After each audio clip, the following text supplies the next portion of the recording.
Yeah, Paul, you were talking in our pre-show interviews about how quarantine can be good for people who are living together and in a relationship. definitely. Sell me on it. Definitely. Tell me how.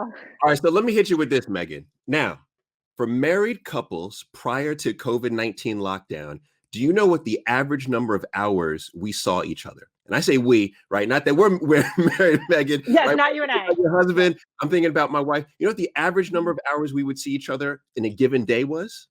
Awake. Oh, what, Uh, yeah, what would you yeah, think? Oh, wait, 3. close. 2 to 3 hours. Okay, yeah. That's it, 2 to 3 hours. And now we're at 24. Yeah, I was gonna say. All the time. It's a different ball game.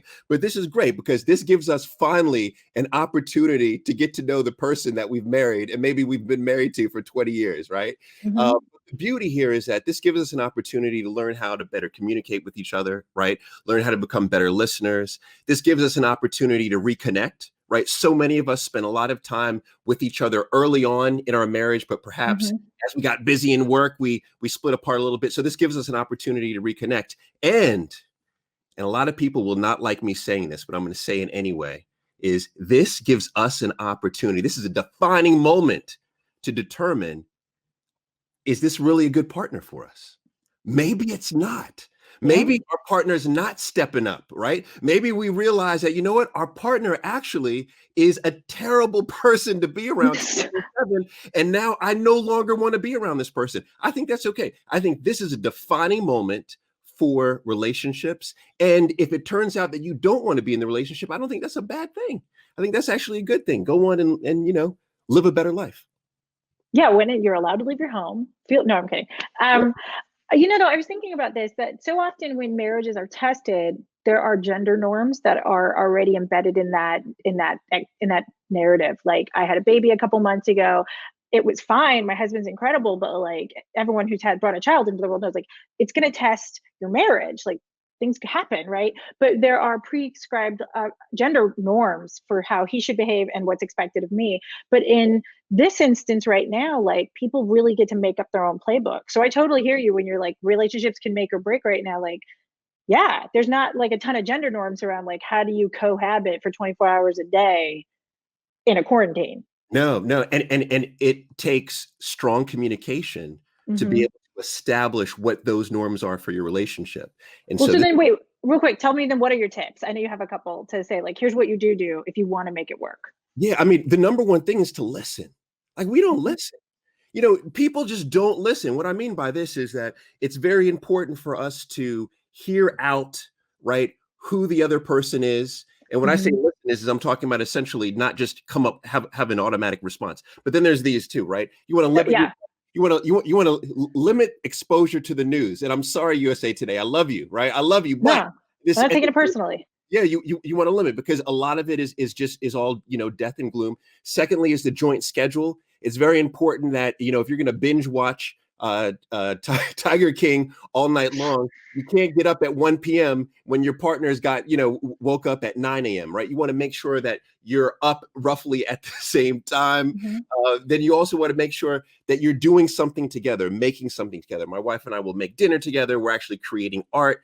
What this does is, whenever you're doing something together, it's a great bonding activity. So these are some quick tips to be able to stay together. And the last but not least, definitely give each other space, right? You Okay. can't, this is what I say is that, you know what? You can't have your partner, right, on top of you 24/7, even if you're in a small flat. We're in a small flat here in London right now.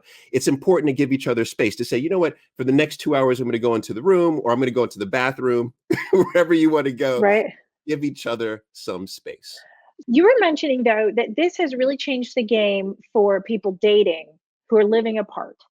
So Yeah. talk to us. You said there's effort, understanding, all this stuff. Like, talk to us about how dating has changed with coronavirus. Yeah. This is what I find to be wild. Imagine if you had finally found someone who you thought could be your wife, your husband, you started dating, and then COVID-19 lockdowns hit, and now you're Yeah.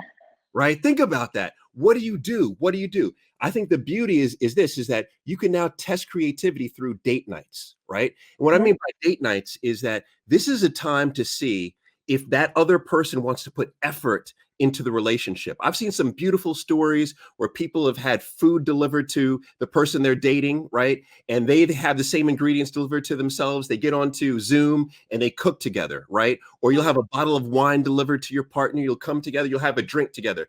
This is a great opportunity to test effort. And I'll tell you this, if you are dating someone and they're putting in no effort, they're just jumping on like, hey, what's up? What's good, Uh-huh. right?